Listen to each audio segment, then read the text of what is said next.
Hey everyone, welcome back to the Daily Tri. My name's Travis, and today we have one of the brightest stars in triathlon at the moment, coming off of an unbelievable first pro victory at Ironman Lake Placid. She was at the front of the swim, she had the second fastest bike, and ran a steady, controlled 3:06 marathon to finish almost 6 minutes up on second place. And if that's not impressive enough, she's achieved that only starting triathlon in 2021 and turning pro in 2022. And if that's not enough, she worked as a primary care nurse practitioner alongside that to get where she's at now. So, Alice, thank you so much for joining me. It's an honor. I can't wait to dig into how you've pulled this off. How are you doing? I'm good. Thanks for having me. Still in a little bit of disbelief of the day, but really excited and letting it all settle in. I could imagine. Well, usually I have people tell me their background and dive, deep into that. But since we're fresh off the race, I think I want to talk about the race first.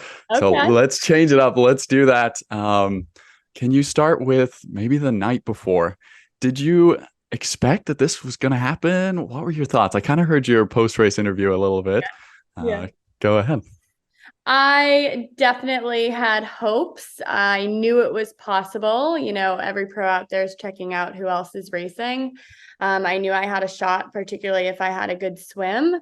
So, yeah, it was something I was hopeful for. My husband kept telling me I could do it. My coach kept telling me I could do it. But in my mind, I really just knew I needed to run my own race and respect the course. I'd done it the year prior. And if I'm being honest, it was intimidating knowing I was going back into such a hard course. And so just kind of wanted to make sure I stayed within myself the whole day. So I went to bed just kind of trying to stay optimistic and just do the race that I knew I could do based on my training and my mindset. Right on. Well, yeah, tell us a little bit about last year. What happened? It was your first pro race, am I right? Yeah, so I had quit my job as a nurse practitioner, I think 3 days prior. I'd worked Oh the man. last day. In retrospect, maybe that wasn't the best timing. And really, I think I was just overwhelmed with nerves, potentially some external expectations that I was like putting on myself. So in the end, internal expectations of kind of wanting to prove I'd made the right decision and leaving that career that I'd worked so hard to earn. And I just butchered my nutrition. I like remember getting behind Heather Jackson on the bike and being like, this is the coolest thing of my life. Just wanting to hang on. So like not really stopping and getting my Gatorade. And I didn't do bike special needs, even though every single race in my whole life, I'd always done bike special Mm, needs. So I just kind of wasn't smart out there, didn't stick to my own game plan. So obviously that's why this year my my major plan was just to kind of stay within myself and do the race I knew I could do. Because yeah, I blew up completely on the marathon last year. I walked, which was something I'd never done and never want to do again. fair. But though it was a horrible race experience last year, I was really proud of myself for finishing. Even though it was my first pro race, I think it could have been pretty easy to pull myself out because I was not feeling good the entire marathon and actually the back half of the bike last year. So to finish it, I think is something I'm still proud of, even though the race didn't really go as planned. Fair enough. So coming into the night before this race, were you thinking about that a little bit? But by the sounds of it, you sounded pretty calm. I was thinking about it, but Okay. I had raced two more pro races at that point. They'd gone Mm, decently well, and I think, yeah, I was calm as you can be going into a race. I had pre-race nerves, okay. but what I always tell myself going into a race is that those nerves go away the second you start swimming, at least in my mind. You're not having nerves when you're in the water. You're not having nerves when you're on the bike or on the run. So, you have them and then they go away once your day starts. So I kind of just kept repeating that to myself over and over and knew if I'm happy, if I'm in a good place with my training, with my life, I tend to race better, which again, last year, I think I was just too stressed. Yeah. So kind of trying to keep vibes high and nice. We had a few friends staying with us just to kind of Oh, keep me in a good mood. And, my husband's the best supporter ever, and he knows just what to say to kind of keep me level. So yeah, I was feeling pretty good. perfect. And you said the swim was important for you. And Yeah. from as a spectator's perspective, it looked like you got in the perfect spot. How'd you pull that off? So honestly, so we did our swim warm up and then we got out of the water and, it was 50s. So it was cold. We were all in Mm. trash bags and we're all like dancing around trying to stay warm because the men obviously start before us.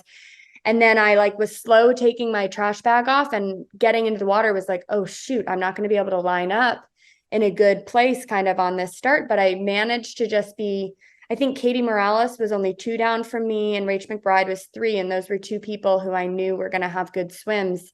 And I Mm. was lucky that Rach had a different color swim cap. So it was very easily identifiable. Um, and then, yeah, so last year I remember being totally shocked when the gun went off. It kind of came suddenly. So this year I like very much Ah, counted down the time in my head and was ready to have a really good dive into the water. We were about mid-thigh. yep. And so I actually had one of the better kind of like jumps into the water at the start and then just knew how to angle to get a good line and get on Rach's feet. Oh, perfect. And then was it pretty easy? Did you feel like you didn't quite break an hour? I know that's a goal of yours. But It is. I mean, okay. it's something I know I can do from my training, and it's kind of at Okay. this point turning into a joke. Like, can I just not do this? But I'll get there. I know I will. But yeah, if I'm being honest, this was probably the easiest Ironman swim I've ever done in terms of effort. It truly is amazing what can happen if you get on the right feet. I'm new to triathlon. We'll probably get into this, but the race start was something that was really intimidating to me, and Mm, I'm still getting used to it and figuring out how to go out about it correctly because you really do mm. have to go out strong, but then go out strong and not totally exhaust yourself, right? You still got a whole swim ahead of you. So just really happy with the way I was able to sort of go out strong and get on the right feet and then settle in and then be able to stay in that pack. If you're in the right pack, it really makes the swim that much easier. All right. So getting out of the water, bit of confidence then since it had gone pretty well. Yeah. Jumping on the bike, how did you feel? Yeah, I felt pretty good. I kind of felt how I expected to feel. Okay. Not best ever and not poorly. And then I just kind of had the goal of running my own race, right? So I Yeah. knew what power I wanted to hold. I knew around what heart rate I wanted to come in at. It was a beautiful morning, so it wasn't too hot. So I was able to kind of just keep a steady power, get some nutrition in me. After last year, my biggest goal on the bike was to finish the first lap feeling fresh and feeling like Mm, I could ride again. Lake Placid is a hilly course. And the reason it's so challenging is that from about 80 to 110. And so then on the first lap, what is that like from 35 to 56, whatever, you're going uphill. So you mm. end the race uphill, which is quite challenging. So my goal was just to start the second lap feeling really fresh and feeling like I could, do it again. Fair enough. And it seems like you really stuck to that plan because some ladies got out in front of you there for a bit at the beginning of the race, but you just stuck to your plan, huh? Yeah, Okay. I wanted to respect the hills. So Mm, I had passed Ayueda at one point, and she actually went flying by me again on a hill. And I kind of just said to myself, that's okay. We mm. have all day. And then was able to pass her again, maybe like miles later and keep that lead. So I think, again, just like staying within myself and keeping to the power I knew I could hold and the heart rate I knew I could hold was hugely beneficial for a challenging ride like this. Any highlights from the long bike ride? Any parts of the race you remember from that? I wouldn't say highlight, That's but okay, yeah. man, it was like so weird having the media moto on me. I'm just Oh, not yeah. used to that. So I'm like, biking along an arrow, being like, there's someone like they were like maybe a foot behind me, right? Because they don't want to give you a draft benefit of any sort. But it Sure. was weird feeling like you've got eyes on you all day. Interesting. Yeah. Well, there were some good shots of you on the bike ride. You look smooth, fast, pretty aero as well. Is that something you've worked on over the last couple of years? Yeah, I I'm sure. tried Yeah. to. Yeah. Yeah. Obviously it's hard. You're competing with a lot of women who have major sponsorships and get like the top bikes and go into Mm, the wind tunnels and all that. But yeah.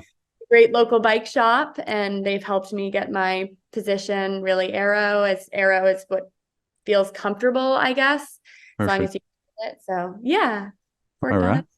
Well, it looked good. And then coming out onto the run, you stuck to your power, your numbers. You must have been feeling good as well.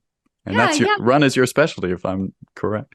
Yeah, it's funny. I kind of feel like I'm thankful in that I feel like a pretty balanced triathlete. Hmm. I have a I was running when I got into triathlon. I was doing marathons, but I feel like it's probably just as even with my bike and swim, but I probably look forward to it the most. There's something so Hmm. special about handing off your bike and being like, oh my gosh, I didn't get a flat. I didn't get a mechanical. Not much can really go wrong in the run, except for if I didn't do well in my nutrition. So Hmm.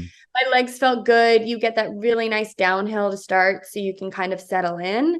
I would say the weirdest part of the run was that I never really knew how far ahead I was. You go out onto River Road and you're just out there alone. There's not a lot of spectators. So kind of felt like I was running for my life. I made the joke. I felt like I was being chased up the stairs all day because I had no idea how far people were behind me, but I knew I had a lead. So it was new for me, but Gotcha. exhilarating and a real like mental test. Did you feel when you came off the bike in the lead that you might have this? Yeah, but I'm Cool. going to be honest. Huh. I was not confident I had that win until I literally had the tape in my hands. I was even Fair. sprinting in the oval because I just like couldn't believe it to be true, right? Wow. Yeah. Until the tape was in my hands. Oh, cool. I think we could all see that as we watched you cross the finish too. Like, your eyes were like, oh my gosh. Yeah, that was cool. So you said nutrition was the problem from last year. Could you talk us through what you did on the bike and the run? Maybe even specifically, like, did you plan certain grams per hour, that kind of thing? Oh yeah, for sure. Like down to a T. And Okay. I practice it for every single long bike and long run I do so that it Hmm. is not up for question. So I have bottles on my bike, and each bottle has about 65 to 70 grams of carbs in it. And my goal is always to finish it in, am I doing this math right? Each one has about 60. Finish them in 45 minutes. And then Okay. I also have a gel that has 20 to 25 grams of carbs in it. So I'm aiming for 95 to 100 per hour. And really to that, I kind of supplement with Gatorade if I run out, and Yeah. I sip water sort of as needed, taking from the aid stations, but it is very specific. And then on the run, you could see I ran with a handheld. I run with Gatorade just because I feel I want to take in a little more, and it's so hard to grab as many Gatorades as you want at every single aid stop. And I think I managed to take in 5 gels throughout the run. So that Wow. was, yeah. What gels are you using, if you don't mind me asking? No, not at all. On the bike, I do cis gels, Science Oh, and cool. Sport. I Yeah. find that they have like a little more substance to them, and they're isotonic, so you don't need water with them. And yeah. And then on the run, I do Morton. And then for both, I actually alternate calf and non-calf just to Hmm. keep a little caffeine going. Right on. So from this race, were there some things where you're like, oh, I nailed that. That's why I won. I'm definitely going to do that in my next race. Or maybe some things from your coach that you got that you're like, oh, thank goodness I stuck to that. Well, my coach has taught me so much. So like everything I did is from saying thank goodness I stuck to that. But Cool. it's interesting. I think what I'm most proud of about this race is that although obviously I had a good performance, was able to get the win, it didn't feel like an outlier. It didn't feel like, oh my gosh, that was the best race of my life. Everything went perfectly. It was kind of like, okay, that's how I've been training. And I Mm, did the race I knew I was capable of. So I wouldn't say I like learned any huge lessons, but for maybe having a little bit of confidence in myself, hopefully going into the next race, and just knowing that like my training is going well, and just have faith in what I'm doing. And yeah, just kind of sticking to what I know in training and hoping it shows up on race day. it seems like it worked fantastically. Yeah. What a race. I think your coach is Natasha, right? Yeah, Yeah. Natasha. I've met her and yeah, she seems like someone who can instill a lot of confidence in yourself and belief and yeah. Oh, for sure. Yeah. So she's been my coach since I signed up for my very first triathlon. And I mean, her and my husband are kind of why I am where I am today. Their belief in me is, sky high, which I need. I can sometimes have a little bit of a lack of confidence, and it's nice just having people in your corner. So cool. Okay, that's a good segue into how you got started. Did you start with Natasha and NVDM? Take us back to, actually, let's take it a little bit further back. Tell us about yourself and then how you got to that point of starting triathlon. Yeah, sure. So I grew up playing every sport in the book. Unfortunately, that didn't include swimming, biking, or running, but just really active as a kid. Two older brothers I was chasing around. I played lacrosse in college and then went straight to grad school to get my master's to be a nurse practitioner and was just super stressed when I was there. So kind of took up running as a bit of like my personal me time and just started running a ton. My friends encouraged me to sign up for my first marathon. So did my first marathon late 2016 and was just instantly hooked on long distance running. So I did about 7 marathons from late 2016 to early 2020. Wow. My husband at a run club during that time. So running was giving a lot to my life. And then Cool. my husband and I started biking together a ton early, or I guess, yeah, right when COVID hit, early 2020. And we're just having a blast with it and really enjoying it. And he was kind of like, hey, I've always wanted to do an Ironman. And I basically said, okay, great, let's do it. So we signed up Wow. late 2020 um, for Coeur d'Alene, which was going to be June 2021. My husband actually gifted me coaching for Christmas. He Oh, had wow. Natasha through Instagram. She just had a really good result at Ironman Florida. So connected us. So I had 6 solid months working with Natasha before my first Ironman, June 2021. Yeah. So goal going into that was really just to get a Kona qualifying slot, or get a qualify for Kona as an age grouper. And I went to Coeur d'Alene and I actually won the overall amateur female field. Yeesh. Wow. Completely shocked myself, but I Mm, think more importantly had a total blast. Like I couldn't believe how much fun I had had on the course, how prepared I felt, and just couldn't wait for the next one, which I was hoping was going to be Kona, but then obviously it was postponed that year. So didn't end up doing it, but I did Ironman Texas, which was October 2021, kind of a weird timing for Ironman Texas, but yeah. because of COVID, it was postponed. And it was the same weekend that Kona was supposed to be. And I went and I won the overall female amateur race again. Wow. And actually, that one was really special because there was no pro race. So I got to break the tape. Oh, Um, yeah.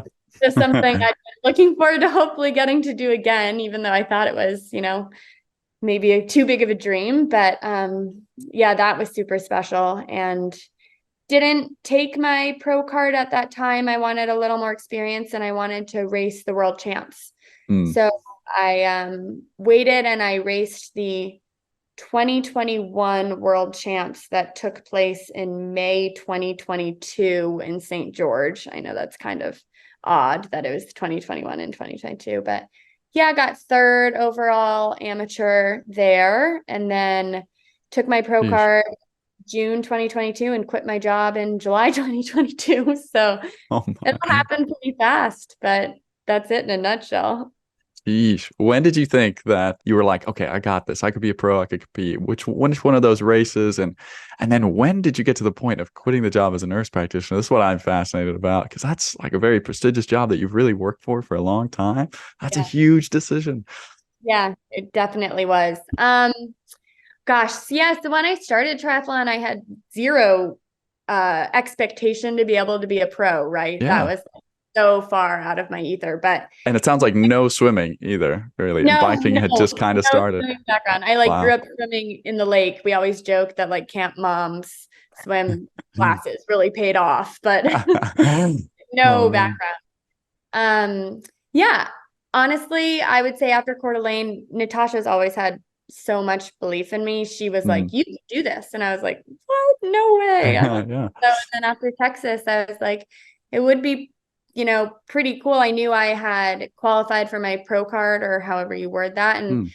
you know, when in your life are you told you have the opportunity to be a pro athlete? Like Mm. little kid me, that was like the coolest sounding thing ever. So I think once I learned I qualified for it, I was like, absolutely, I'll take this opportunity to do this. And Mm.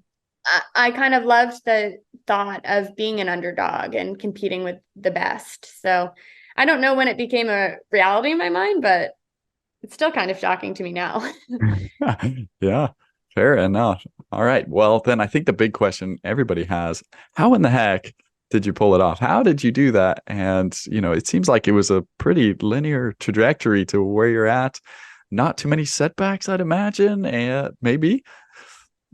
I don't, how do I pull it off? I don't know. I think that a lot of people ask me about like time management skills and such. When Yes. I did Coeur d'Alene, I was working my full-time job as a nurse practitioner. I was actually in night school getting my MBA at the time as well, and I was planning our wedding.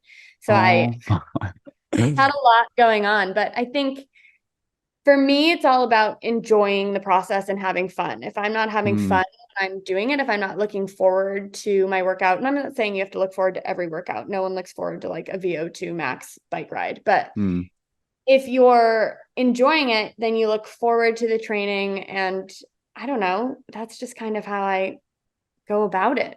Keep having fun with it, make it part of your life. I made it back then. I made it my routine, right? Every Monday was the same. Every Tuesday was mm. the same. Every Wednesday was the same. There was no question that I was getting up Wednesday morning to go to the pool. There was no question that I was doing my long ride on Saturday long ride on Saturday, long run on Sunday back then. So Gotcha. So, yeah, I so think, you, so you kind of set like training, you filled in all those time slots and kind of built the rest of your life around it. Is that kind of how it yeah, worked? Yeah. kind of. That's what I was just going to say is I think that I'm so fortunate in that my husband is just so supportive of Mm, this for me. So to have someone who, I don't know, believes in me is more than I believe in myself, but also like allows me to prioritize my triathlon training is incredible. Just making sure that I can do what I need to do. And he joins me. He goes to my master's swim classes with me. cool. I got him rollerblades so he can rollerblade next to me on my long runs. Cool. Village. So it's nice to have Natasha and the MVDM coaching community, and then also my husband just really supporting me through it all. Wow. So there might be some, young athletes thinking about wanting to become a pro like Yeah. yourself. What would you tell them, and maybe share with us kind of a specific maybe week from how you were back then when you were first starting off and what it's kind of like now as a pro? Oh yeah, that's a good question. Yeah, so back when I was training, or when I was working, like I said, it was all very routine based, very specific. I was probably able to get, I couldn't even tell you, maybe 15 to 16 hours a week, Okay. which is decent. Yeah. Most of that volume was probably on the weekends doing longer stuff. Mm, And I was managing to swim maybe 3 to 4 times a week. And then now as a pro, I actually don't deal that well with hugely high volume, if I'm going to be honest with you. I mean, everyone's definition of high volume is different, but the biggest week I did leading into Lake Placid was 27 hours. But I Jeez. would say my typical is about 22 Mm, potentially. And each week is so different for me. I really am trying something new where I do the majority of my training during the week so that on weekends I can have a weekend and have it kind of feel like I don't want to say a real job because being an athlete is a real job, but have it kind of feel more, I guess, 9 to 5-ish and have a life a little bit more on the weekends. So that's the biggest difference between working full time and then being a pro is the amount of time you have for recovery. yeah. Um, Prioritizing what you eat between sessions, lying down between sessions instead of racing off to work. Mm. That's been the biggest difference. And then I think I missed the beginning. What was the first part of the So question? it's just like for an upcoming inspired pro athlete, an upcoming athlete who wants to be a pro, who's inspired by you. And actually, I was gonna ask another question based on what you just said, like with the recovery, basically. So Yeah. maybe you can talk a little bit about that and what that was like when you were first starting those 16 hours, some tips basically that you could give them. Yeah, I mean, like I was saying earlier, my biggest tip is just getting a routine. Mm, Having it not be a surprise that like what you're doing on what day, because if you yeah. just expect to be at the pool at this time, then you're going to make it happen. hopefully. And then the other thing I would say on tip is don't skimp on sleep. Sleep is so important. I'm made fun of by all my friends because I literally get in bed at 8:30, but I don't care. It's what I know I need to do to be able to wake up early and get my workouts done. And then know when you sort of are most productive. So for me, I'm a total morning person. So I go to bed early to work out early. And I did the same when I was working full time. I would always do my key sessions in the morning, and then anything that was like maybe more aerobic or didn't take as much focus or as much energy, I would do in the afternoon. But some people aren't like that. So maybe some people are afternoon people, evening people, and they'll stay up late and sleep in, but that's okay as long as you find the time and make sure you're getting sleep. Fair. That's a great tip. And you briefly mentioned food. Now that you're a pro, you have a little more time to prep that.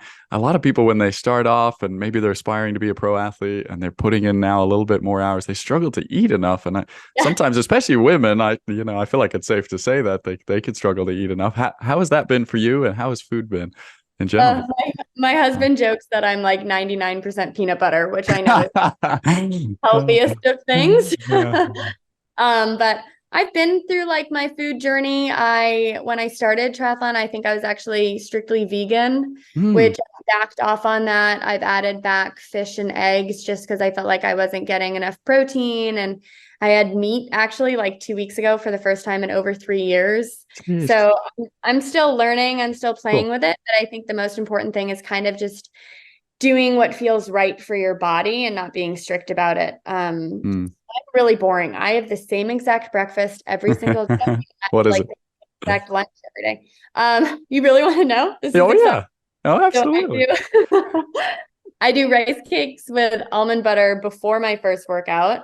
Then it's normally a swim. And then after it, I do overnight oats with all sorts of seeds and peanut butter. And then my lunch every day is normally rice, sweet potatoes, and green beans. And that's actually my pre-race dinner meal. I normally throw eggs on there as well. And then dinner, I'll mix it up. That's when I get exciting. All right. I love that. So that's actually, those are usually the messages I get. Like, oh, why didn't you just like specifically ask about their food? That's what I need to work on, when people are listening. So I had to throw that in. It feels so boring. I know, right? But no, that's what we all go through every day as age group athletes, right? Yeah. So that's what we can relate to. But you said your goal is to, keep having fun and enjoying the sport. I saw your caption on Instagram there is smile every mile. Yeah. How do you do that? How do you keep that fun in the sport, and how are you going to keep doing it in the future?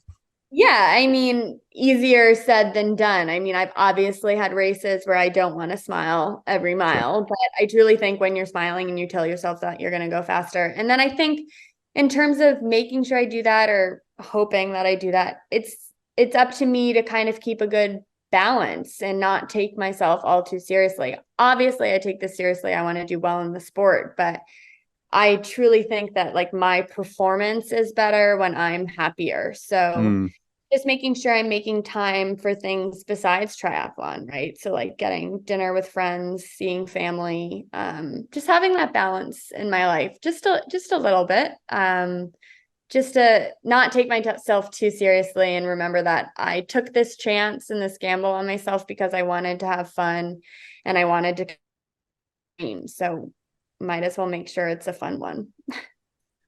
Fair. I love it. Okay, back to a little bit serious side then. Since leaving your job as a nurse practitioner, do you miss it? Do you, how hard was that? Take me back to that a little bit.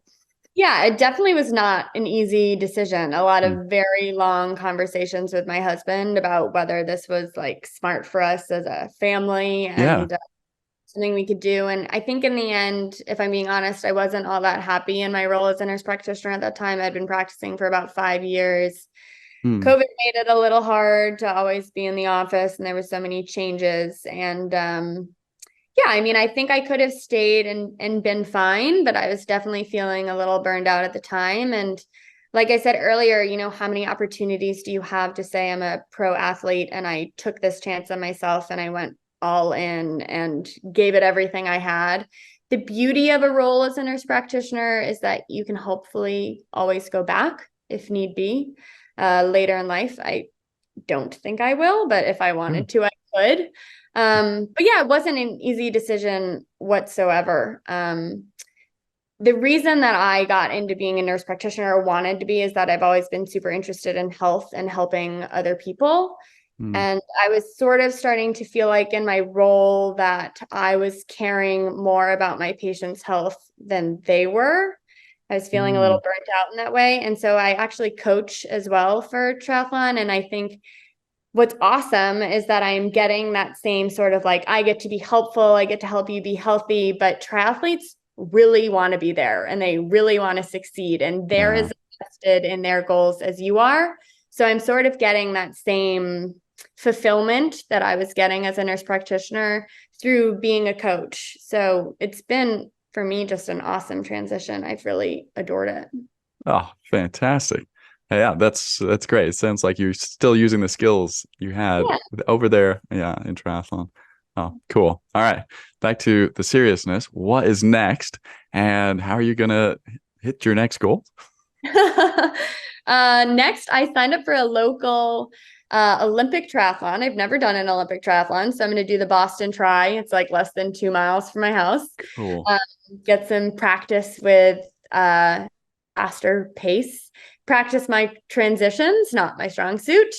And then I actually just signed up for Ironman Maryland, so I'm going to do that in September as well.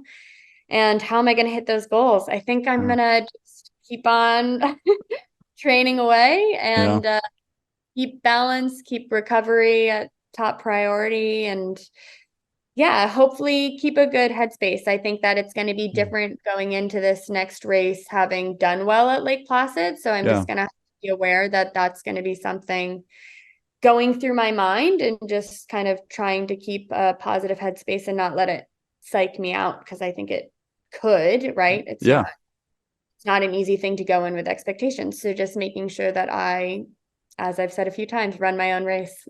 I love it. And then Kona after Maryland? Yeah. Qualified for Kona, which was one of my 3 goals when I, decided to become a pro. So for that to have happened is just a dream come true. Cool. I'm sure you'll have plenty of people tracking you now. And actually, speaking of that, I think you must have set a record for the most messages after a race and story mentions. That was unreal. Oh my gosh. I sat down and was staring at all of them. And, I had friends in Lake Placid with me and I'm on my phone and I was like, what am I doing? I need to get off my phone and people around me. But gosh, I can't say enough thank yous to everyone who reached out and, congratulated me and just supported me throughout the race. That meant everything. So yeah, that was really special. I think it was 394 texts. It was crazy. That's so cool. You got a huge army behind you. So that makes it even more fun, I bet. Are we going to see you diving into 70.3 maybe? I know you might have tried to do Mont Tremblant, right? I did try to do Mont Tremblant. So that's a fun story. I've never done an Ironman 70.3. I did one local 70.3 right when I turned pro, but I've never done an Ironman one. And I really, really want to. I thought Mont Tremblant was my first opportunity, but obviously with the smoke, that race didn't happen. So I don't know when that would be. Now that I've decided to do Ironman Maryland, I'm going to have to figure out my schedule there. But definitely something I want to do in the future. Cool. What are your other 2 goals? You mentioned you had 3 goals for being a pro. What are those? So 3 of them, they were qualify for Kona. And then I wanted to win a pro race. So really special that happened. And then a bike sponsor. Oh, cool. All right. I love it. So expensive, right? There's so many expenses that go into being a triathlete, whether you're pro or amateur. So gosh, to have that would be huge, but one can dream. Love it. Anybody listening out there? Yeah. Cool. Well, I mean, you're on the rise to deserving one, so I hope that for you soon. Okay, and then can you leave us with what's your favorite sessions? And some last tips and tricks for someone trying to be Alice Alberts. So favorite sessions, I actually only started doing them this year. I know that Natasha gives them to a bunch, but I love multi-brick sessions. I don't know why, but where you bike for, I don't know, 45 minutes and you get off and run 2 miles and you get back on the bike and then you run. I find them like totally exhilarating and the time just flies by. So those are super fun to me. I particularly like them, as crazy as this sounds, in the winter when I have to like do them totally inside my apartment. So trainer to treadmill to trainer to treadmill, but those are really fun. I think more Wow. so just for an entertainment purpose. I'm not even sure if they're going to be your most beneficial, but just for pure having fun, they're awesome. And then tips, you said. Yeah, I mean, that's what I'm just gonna sound like I'm repeating myself over sorry. it, but just have fun, right? We do this because we want to get the most out of ourselves. So if it's not benefiting your life, then change something about it, right? The reason we do this is to get the most out of ourselves. So that's what I would say. Amazing. Thank you. Okay.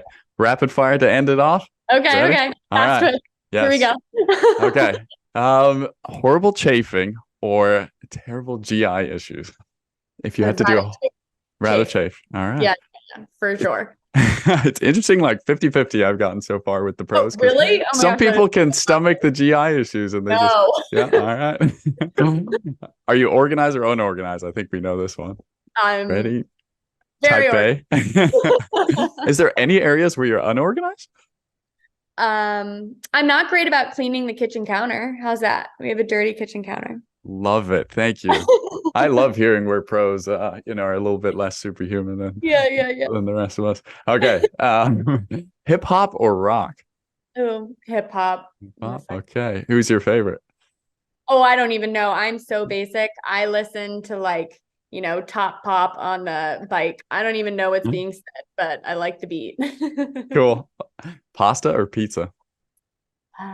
Gosh, this is hard.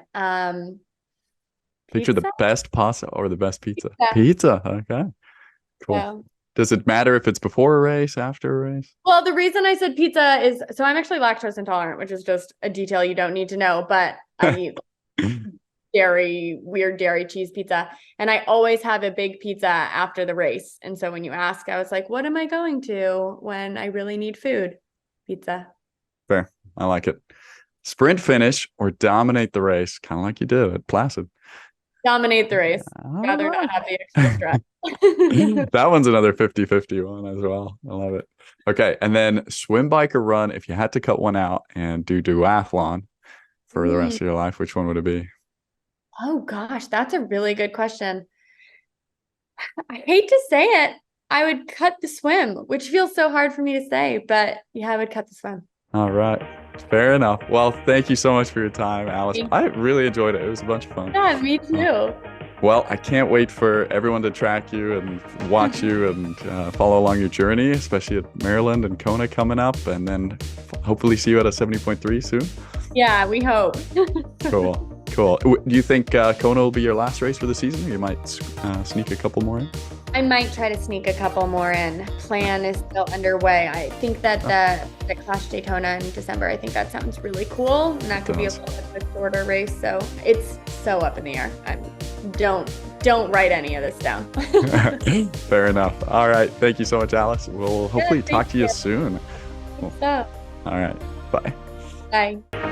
Thank you for watching the video. If you're new around here, then don't forget to subscribe. This channel is all about helping triathlon become a huge sport through weekly news videos, highlights, motivational videos, race reporting, and anything else you can think of, with a splash of my own triathlon journey thrown in. The goal is for this to become the YouTube hub for everything professional triathlon, and I'd love to do it full time to give back to you and create an amazing community. To help me do that, I need you to get behind me by supporting me for the price of a gel on either Patreon or Buy Me a Coffee. You can also join in on the conversation on Discord and follow me on Instagram. The more support, the more content. And don't forget, it's simple. Try every day. We'll see you in the next one.